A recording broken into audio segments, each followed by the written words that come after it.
Student protests in Bangladesh have escalated, calling for a nationwide shutdown following the deadly clashes that resulted in 6 deaths and hundreds of injuries. The demonstrations, driven by the high youth unemployment affecting nearly 32 million out of the 170 million population, demand the abolition of 30% job quota for freedom fighters' families in government positions. The protest coordinator Nahid Islam has announced plans for a complete shutdown, stating all establishments must remain closed. Only hospitals and emergency service will remain operational, with ambulance service being the sole permitted transport. Despite the calls for shutdown, many government and private offices in Dhaka are still open on Thursday. While the public buses are less frequent, two-wheeler and motorcycles continue to operate. Authorities have indefinitely closed all universities and deployed riot police and the border guard forces to maintain order on campuses.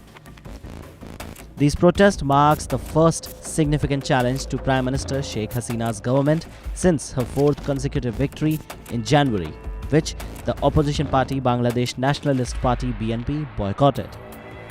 Addressing the nation on Wednesday, Sheikh Hasina, the Bangladesh's Prime Minister, promised to establish a judicial panel to investigate the death resulting from police using bullet and tear gas against the protesters. She also noted that on 7th of August, the Supreme Court will hear the government's appeal against the High Court verdict ordering the reinstatement of the 30% quota. Hasina urged students to wait for the verdict patiently. Despite this, the protest and violence erupted from nationwide clashes between the thousands of protesters and members of the Awami League's student wing. Police confirmed that at least 3 students were killed among the 6 killed in Tuesday clashes. The protest intensified after Hasina, the daughter of independence leader Sheikh Mujibur Rahman, refused to meet the demonstrators' demands.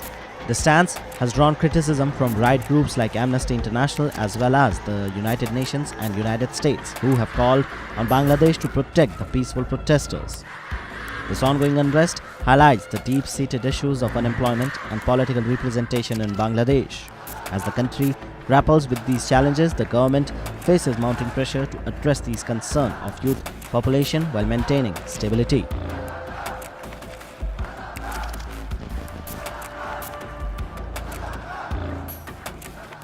Don't miss out. Follow One India for real-time updates.